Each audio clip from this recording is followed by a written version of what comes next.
Welcome back to the Filibuster, the podcast of Union's Political Science Department. When we last were speaking, we had talked about the challenges that Trump is facing. So I guess we're calling the Senate back into recess, and since you had the floor, we're going to continue by letting you speak. Except this time, we'll switch and talk a little bit more about who he is appointing to key jobs in the foreign policy apparatus. Now, when I look at Trump's appointments overall, I have to say he's kind of appointing a motley crew that reflects his unorthodox, eccentric, and somewhat jumbled political beliefs.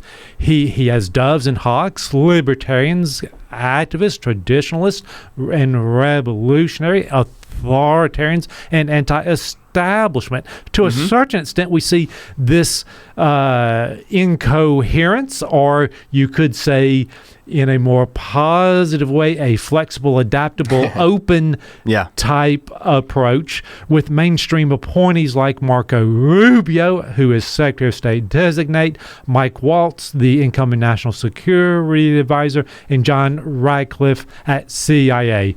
And then we have those, to borrow from Shakespeare's Julius Caesar, who cry havoc and want to let loose the dogs of war against the bureaucracy and the deep state. So let's start with looking at some of his mainstream appointments first. All right. Can I say one thing before we jump in? No. No, I'm you have the floor. No. I yield to my distinguished colleague. Well, I'd like to add just one thing, that I do think there is one through line that connects all these people. As you said, it's not ideology, it's not plans, it's not background, but I do think they're all people that Trump thinks will be loyal to him. Yeah, and I think that's the one element here that's different. The one thing through everything is he thinks these people will do what he wants. That's right. They'll be on his side. Yes, correct on that. All right, let's start. What does the appointment of Marco Rubio as Secretary of State mean? The appointment of Rubio is interesting because it probably gave a lot of people relief. Yeah, exactly. Rubio has a reputation as being somebody who has experience on foreign policy. He's someone who is fairly mainstream in his way of thinking about it, but he's also someone who's evolved in the last few years on his foreign policy positions. I mean, he started off as a neocon in foreign policy. He might object to the characterization, but that's the box he often gets put in.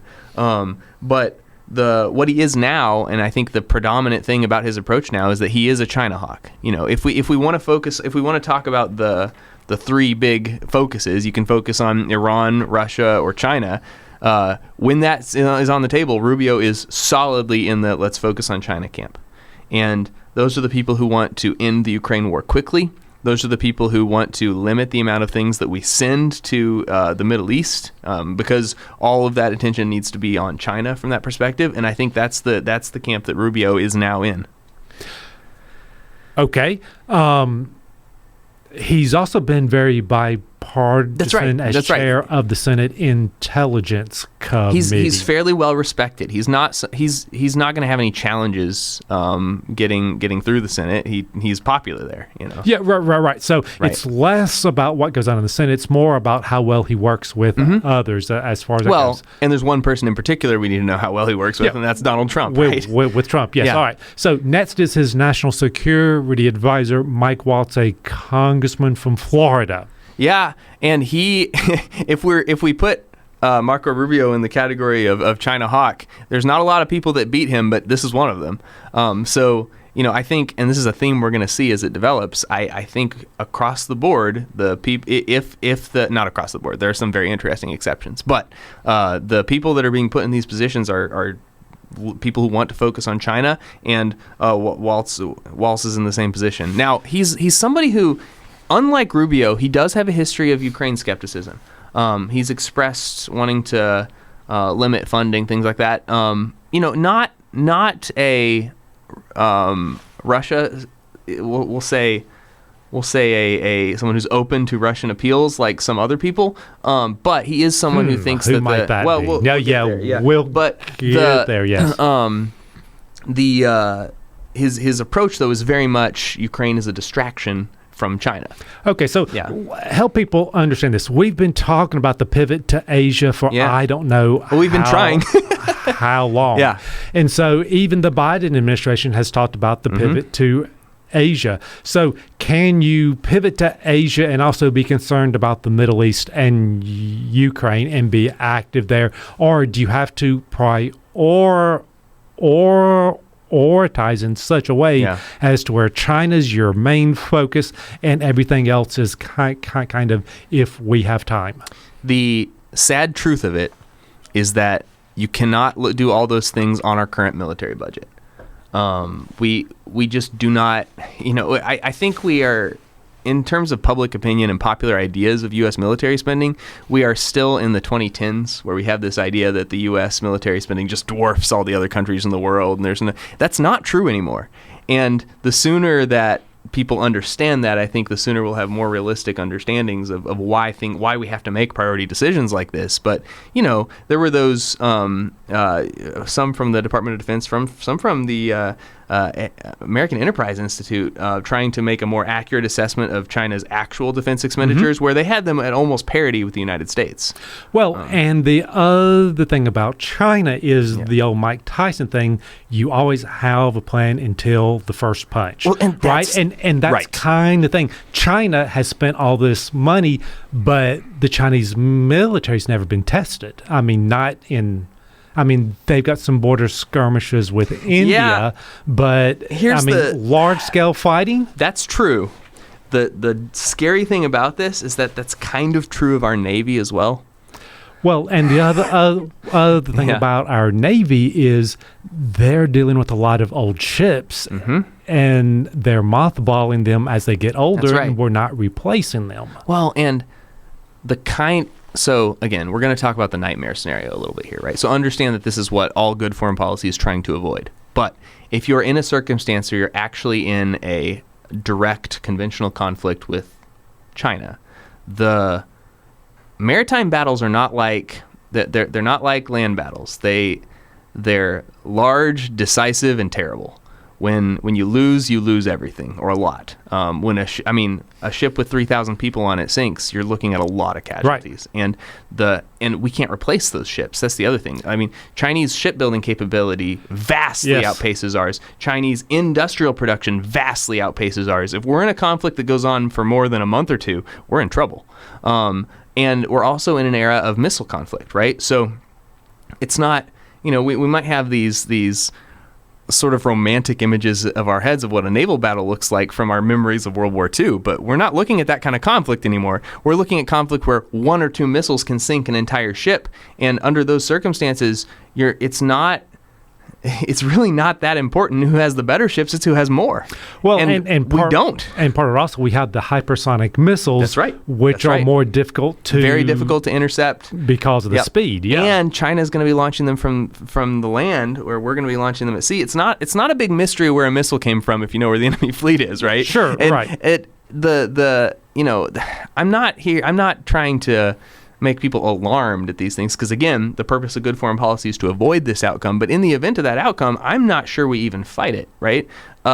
Just put yourself in Donald Trump's shoes for a second. Imagine the challenge comes, and China's doing something like invading Taiwan or maybe the Philippines, right? I mean, like something crazy is happening, and you have to decide, okay, is now the time when we go toe to toe with the Chinese military and the PLA Navy.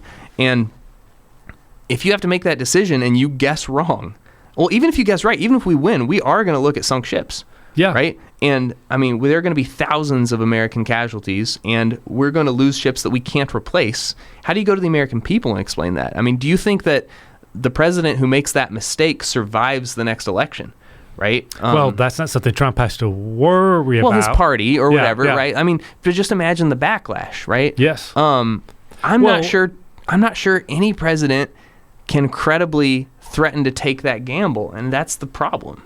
Well, I think from what I've heard, the naval commander who's in charge of that region, the idea is to throw up a whole bunch of stuff to make it difficult for China to actually land on Taiwan. If we choose to defend there, yes. And raise the cost in a way to where we're using drones and other kinds of things to where our ships aren't actually engaging with China. More complicated. And to give Taiwan the capability of creating enough trouble to where China cannot successfully invade. Those are all very important things for us to say so that we can signal willingness to defend Taiwan. But I think the real truth is that once that conflict starts, Taiwan doesn't matter anymore.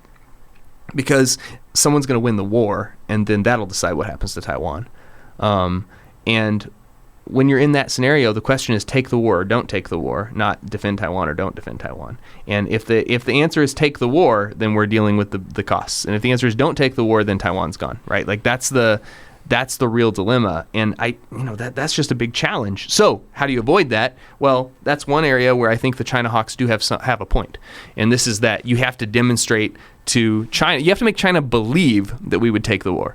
And how do you make them believe that? Well, first of all, you have to have a lot of stuff there. You have to be willing to spend a lot of money there. You have to show that we're already paying for half a war. We might as well finish it, right? That's the sort of thing you have to convince them. And then you have to convince your allies in Asia that you would take the war. So how do you do that? Well, you have to get more involved in their politics. You have to expand your bases there, right? You have to maybe even get more bases if you can. You have to build ships. That's the other side of it. And, and that takes a while. It takes a while, but at least you have to show you're getting started. I mean, these are the things that if we wanted to prevent that outcome, we would have to demonstrate. So, I think that, as much as, these people are... China hawk is a term I don't necessarily like. It's the term, so I'll keep using it. But what they're really saying is we need to throw enough stuff into the Pacific Ocean that China believes us. And that's an expensive thing to do. It's an expensive thing to do if you also want to maintain Europe and the Middle East, which we do, right? Waltz isn't saying he wants Ukraine to be defeated. He's saying he wants that conflict to be done. Because it would also be, what makes it really hard to focus on China if you're actively losing in Europe, right? Yeah. Or if even worse, the war expands in Europe. Because that's the other thing. If the outcome of the Ukraine war is really bad for Ukraine, you are looking at a situation where Europe has to arm, right? And of course, they're already trying to arm. But an arms race between Europe and Russia is an extremely volatile scenario. The European continent has been a place of near constant warfare throughout history up until the end of World War II. Right. And what was it at the end of World War II that kept it peaceful? It wasn't the U.S. It was the United States, yes. Right. And so a world where the U.S. is very heavily involved in Europe is a war where is the only world historically where we've seen a peaceful Europe. Okay, so what is there a Europe whisperer in Trump's foreign policy appointees? No. Okay. Well, okay. Then let's go talk about some of the others, and I'm sure we'll circle back to some of these things. All right. John Radcliffe, who's being proposed as director of the CIA. I think that it's the same story with him, and I'm sure we're going to talk about his pick for defense as well in a minute. These are people who seem to be way more focused on U.S. domestic politics. I think, and this is going to get maybe into the next part of this conversation, but these are not people this is not a declaration of war against Russia, Iran, or China. This is a declaration of war against the bureaucracy in some ways. And I think that we have some of these appointees are very internally focused. And I'm not here to say that's a bad thing necessarily, and maybe you can tell me more about how that works in a second. But because, I understand the desire to have control of your own agencies, but I don't think that Ratcliffe is...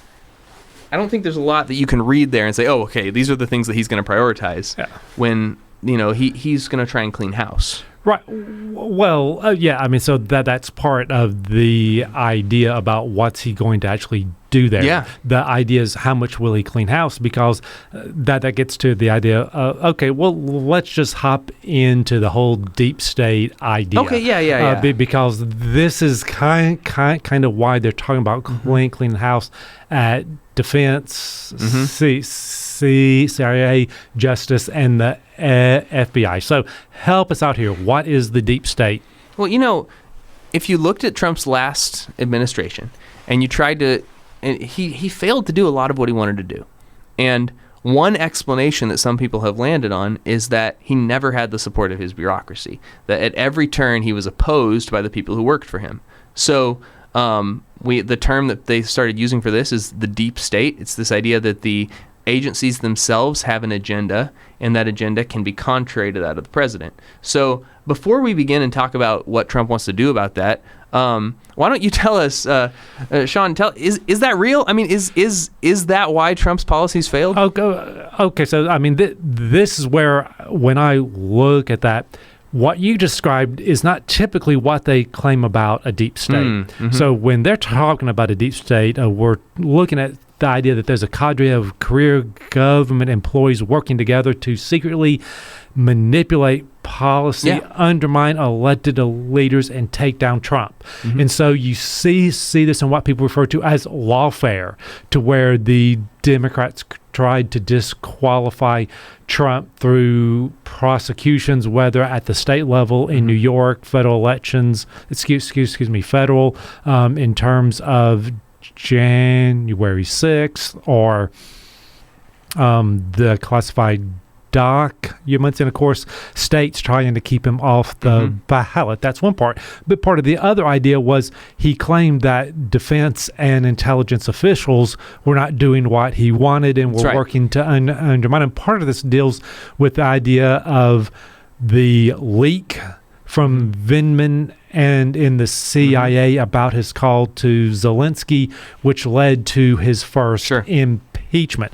I think that's different than what we typically think about bureaucratic behavior. And what we have always seen is that presidents have always complained about the bureaucracy for a couple of reasons. Well, first is they think that they're head of the bureaucracy. Yes and no. I mean, yes, in theory, they are the head. But in reality, they're not, because what we have to remember is that a lot of the agencies were created to satisfy clientele interest. Now, that's not the case in the big four of state, defense, treasury, and state defense, treasury, justice. Those are the kinds of departments that everyone will have. But what's also related to this is the idea that every agency believes in its mission. Right. The people who work there believe in its mission. They applied for jobs there because they believe in it. They're promoted based on that mission. And so if you try to challenge that mission, then there's going to be pushback. Sure. Now, the pushback is typically referred to as what we call drift or slack. Drift is the idea that an agency sometimes shifts its mission from what it was originally intended. That's probably less the case in the intel agencies, because their mission is know what everyone else is doing and help us figure out so that we can make good decisions. The part that may be more appropriate is slack, which is the idea is if you're doing something that they don't like, then they're not going to move as quickly to do that. Or they may leak information about the people trying to do this to get them fired, or to make it difficult to where they have that their power is weakened, and eventually they might resign, which means most appointees last about 1.5 to 2 years. The bureaucrats last much longer. Right. And that's why Trump has talked a lot about Schedule F.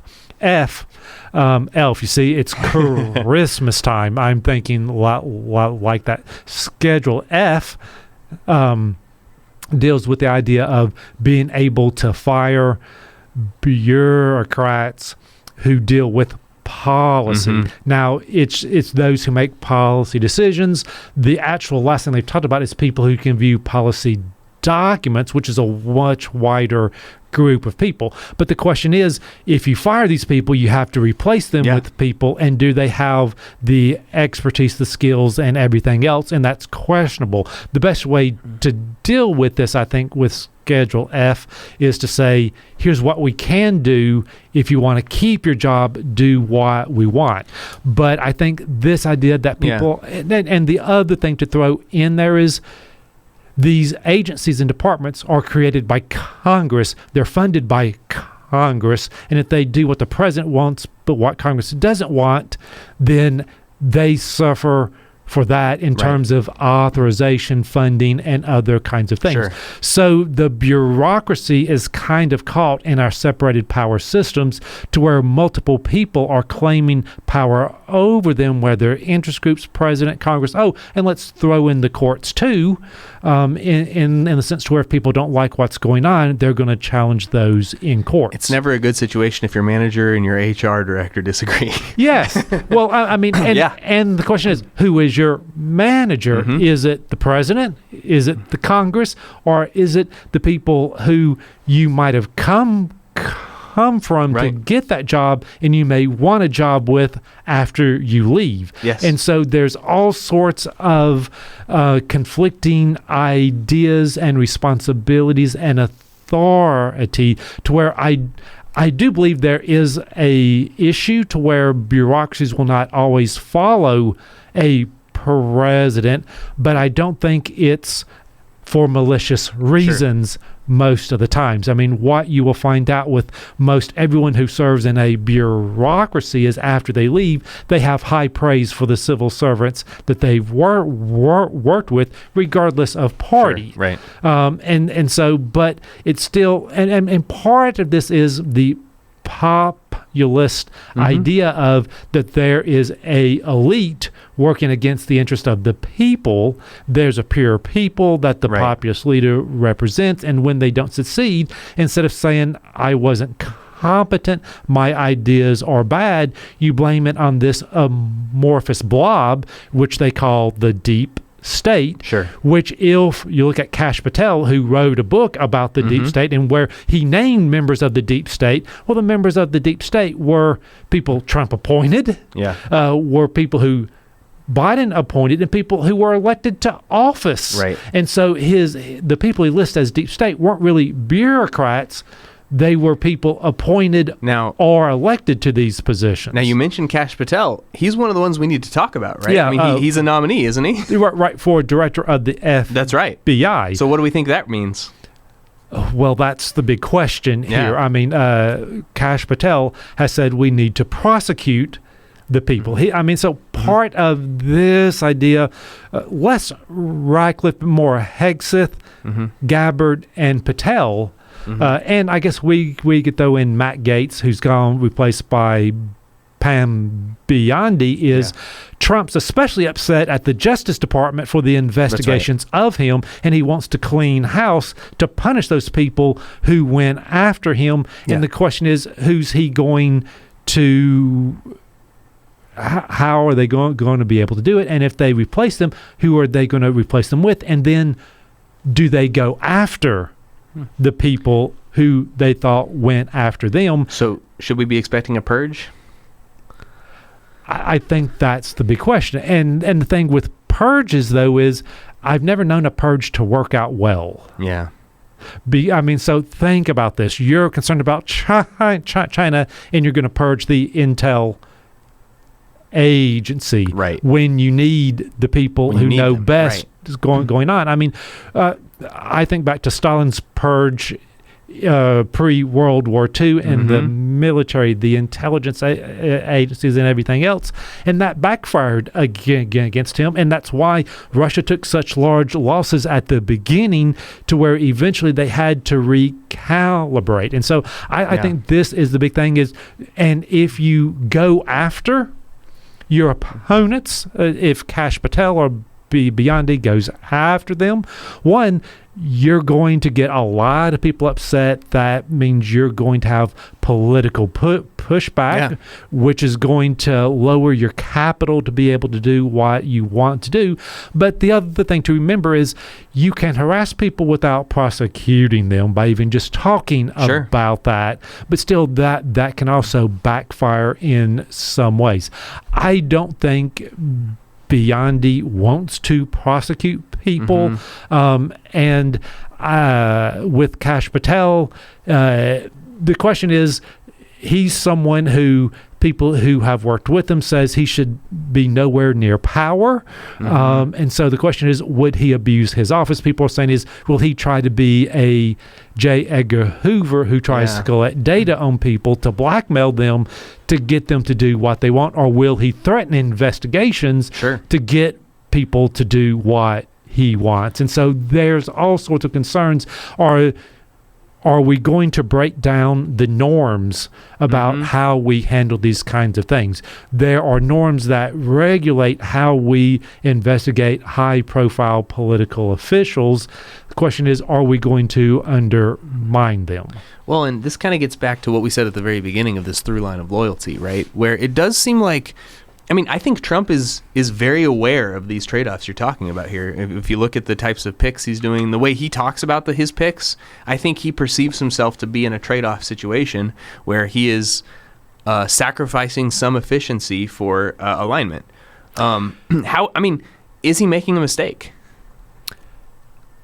Well, so okay, here's my view. I don't think there is a deep state. I think there are real reasons why the bureaucracy is slow to react at times in their they've got different people they have to please, and the different people want different things. But to say that there's some malicious thing going on, say that it's organized, right? That's where it breaks organized down. Secret attempt to undermine Trump, I disagree with it, because let's be honest, Trump was his own worst enemy his first term. And so the biggest thing I've always said about Trump is his superpower is self-destruction. And so the thing is, will he go with that? He's talked about success will be his greatest revenge, but he nurses a sense of grievance, especially against the Justice Department. That's where I think we're going to see the greatest purge going on there. Well, and like most theories like this, there's a hard version and a soft version, right? The hard version of the deep state theory, it's kind of hard to defend, right? But the soft version, that Trump does have problems with his bureaucracy, that he doesn't get along well with them, and many of it, like you say, is self-inflicted. Do we think that because of this very hard, direct approach that he seems to be leaning towards right now, that he will have more success than he did last time in having his policies carried through? Well, first of all, I'll say every president faces that, Democrat and Republican. So here's my big concern, and we'll segue to Hegseth, Gabbard, and let you talk a little bit more here, is I see him appointing people to destroy. I don't see him appointing people to build. And so the question is, can Trump appoint people to tear things down? Yes. But can they build something that's even better? As former Speaker Sam Rayburn once said, anybody can tear down a barn. It takes a carpenter to build one. I don't see in Hegseth, Gabbard, and Patel the skills to be a carpenter to build something as we want it to be or better. The other side of this is, in the last Trump administration, there were many offices that people did not remain in for very long. So it could be that some of these people will butt their heads against these challenges you're describing and then have to be replaced. So maybe some of these problems will resolve themselves. Yes, that's part, but it's also the fact of, are the people going to say it's not my fault, it's the deep state, in which case they're playing on Trump's insecurities. And it is an easy out. Yes, right. And that's kind of the thing. And even when we're looking at Department of Defense, the idea we have to spend more, but what Trump is also saying is we're not spending the money well. And so he's expecting Hegseth to fix the procurement can we talk about him system. Then? Yeah. So, Hegseth is he's for Secretary of Defense is what he's been chosen for. But I was surprised to see his nomination because I had never heard of him. And maybe that says more about me than it does about Hegseth. No, that says something about Trump.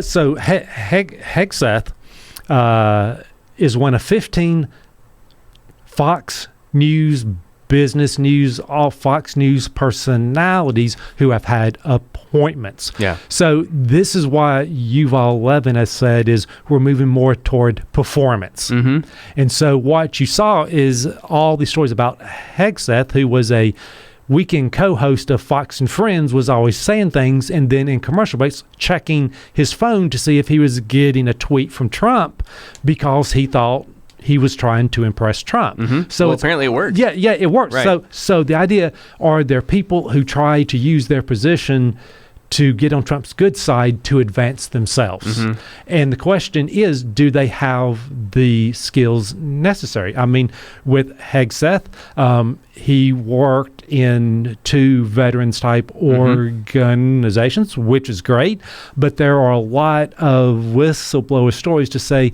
he was let go because he was poor at managing that. And you've got the largest government enterprise is the Department of Defense, and you got someone who's not good at managing that and who doesn't know much about defense policy at all. He's talked more about cleaning out the woke generals and admirals, in which case my response is, okay, yeah, I've got my problems with woke, but when I'm looking at the Department of Defense, I want good fighting men and women up and down the line, and I don't care if they're woke if they can defeat the other side. But if you go through and purge generals for being woke without looking at what their other skills and qualifications, and if they're the best person for that position, that's where I think we have a problem. Well, because that is the one thing we do know about Hegseth, and that's this thing he's written books about. Yes. Like that, right? So, I mean, it in terms of what would the foreign policy priorities be, what foreign policy priorities would be affected by him, it seems to just be a null point, right? It's moot. He doesn't seem to favor one or another because he's mostly internally focused, like some of the other choices. Right. I mean, and on things which we'd say, is this really what we want the Secretary of Defense focusing on? Right. He's been one of the more complicated nominees. There was quite a bit of scrutiny of some of his tattoos, for example, things like that. Silly story is emerging from his past. I did see that he said that if he gets the nomination, or if he gets through, if he's confirmed, that he will no longer drink alcohol. So that's kind of fun. Yeah. So you have this accused sexual scandals, drinking problems, and problems managing an organization. Any other candidate would have been out by this point. And so this kind of shows on some level how much Trump values loyalty to where that's more important than competence. In which case, my response is, why would you go that direction when you can find someone who's loyal and competent? I mean, does such a person exist who's loyal and competent is the question. Yeah, well, I'm sure there's plenty of people that you could throw out there. I mean, just think of the other names. Ron DeSantis, Joni Ernst, Tom Cotton. Maybe defense is a little harder to find somebody for. But then again, I wouldn't have guessed Hegseth for the position either. Yeah, so well, nobody else did either. Well, so we'll see what happens with that. Again, that's one of the more fraught ones, so I'm not as confident of that one happening. But all right. Well, let's talk about Tulsi Gabbard. Yes, the one who you are the most concerned with. Why? Yeah. Well, so when we talk about which conflicts we want to emphasize, Gabbard is kind of an anti-image on some of these because it's not, like with Waltz, he wants to emphasize China over Russia, but he still sees them both as strategic interests. When we Gabbard, especially in the last few years, has had a lot of talking points that seem to come from Russia-affiliated news agencies and propaganda sources. Did. Well, right. Well, I mean, we have to make some inferences, right? But yeah, there's somewhere in where she gets her information seems to be from Russian propaganda. Now, I'm not saying that Tulsi Gabbard is an agent of the Russian government, but I do think that, one might work for her, right? Like that's the point where I'm cautious. And, there are some positions where that's maybe not that bad. But Director of National Intelligence is, over the CIA, and we're looking at a position where, Well, yes, on paper, yes, and no. I mean, some of the stuff I've read is Gabbard's not a great pick, but this is the one position where she can't really do anything at all because she has no control over any of the other. It's not direct control, but they do report to her. They report to her. Well, her big thing is creating the presidential daily information brief, control, right? Which goes to Trump. Mm-hmm. But the question is, Trump has not been known to read his daily brief. But what if he did if a loyal person was giving it? Right? Well, this is the again, I'm not here to try and attack Tulsi Gabbard's character, right? She seems to be someone who is civically minded in a lot of ways and really does care about these things. But when it comes to information, and this is an intelligence position, I find this to be much more concerning than some of the other things. Yeah, right. Like Hegseth might be distracted by internal political issues, but I don't think that he's rooting for the wrong side in any of the major conflicts the U.S. is involved in, right? And I'm just not certain of that with Gabbard, and that concerns me maybe more than some of the other picks. Yeah, because you mentioned Russia. Gabbard was also supportive of the Assad regime. That's right. That's right. Yeah. Thankfully, that won't be as much of a problem now. Yeah. Well, and from what I have read, senators are telling the Trump people Gabbard's doing a horrible job. Yeah. Right now in their meetings with her, she doesn't have good answers for things. Well, and things that she should know should be coming her way. And she's probably the nominee that is most at risk at failing for the simple fact of it's just not the right position for her. Yeah. That's the thing.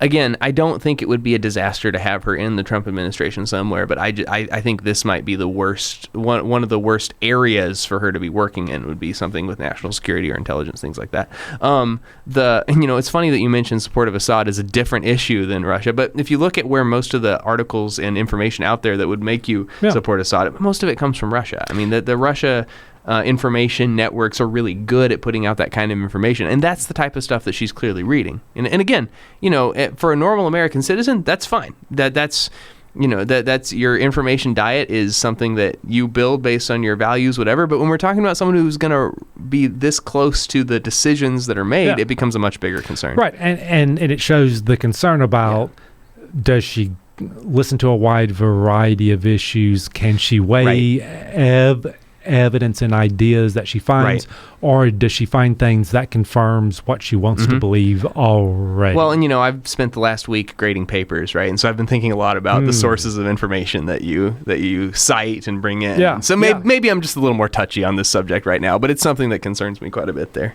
Okay. Do you have any other thoughts on any of the other there's one other I wanted to mention. Sometimes you pick someone as a signal. Right? I think that it's very telling that Mike Huckabee has been chosen as the ambassador to Israel. Okay. That is a very clear signal of what U.S. policy toward Israel is going to be. And interestingly, I think it's a signal that Israel's going to be left alone.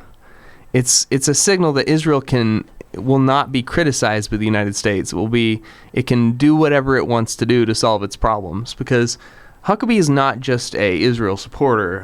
He's also, he will not use terms like West Bank when talking about that region, right? He completely supports all Israeli territorial claims, things like that. And he does this from a theological perspective. That's right. And that's something that I think is a signal to Israel that the United States is not going to be in its way in any of these conflicts. They're giving a complete supporter as the ambassador. Yeah, and the other thing in this is there have also been some members of the far right in the Israeli government government saying, hey, here's our opportunity to actually annex the West Bank. That's right. And again, I think that is a mistake also on their part, thinking that there's much policy significance to Huckabee being the choice. But I do think saying that that they will be under less scrutiny is accurate. And at least that is what is meant to be communicated by picking him. Okay, our time is just about up. Any closing comments about what these picks mean for the U.S. and our foreign policy the next 4 years? It is easy to be a critic, right? It's tough to fill these positions. The Trump administration did not do a very good job of filling them last time, and they have tried to hit the ground running. They're throwing out these picks much earlier. They're getting long lists sooner, and there's going to be some errors. I am hopeful that the ones that are throwing up alarm bells, or the ones that just don't seem like good fits, or maybe misaligned on some things, I'm hopeful that is a consequence of speed, not error. Yeah. And maybe in the time before the inauguration, these things will be cleared up. Well, it would be nice if the Senate would play a more active role in the advise and consent process. But the Trump people are doing everything they can to say, if you vote against our people, we're going to try to primary you. And the Senate's going to have limited resources to oppose, right? You only have so many MAGA points, and you have to spend them wisely. Right, yeah. And if I were sitting in the Senate, I would say, let's spend them, let's be more interested in keeping Tulsi Gabbard away than maybe Seth. But that's these are strategic decisions that they're all going to have to make. So, we'll see. All right. Well, thank you for talking to us about Trump's foreign interesting conversation policy. Yeah, and I'm sure we will continue these over the next 4 years. And with that, I'm going to yield back the balance of my time.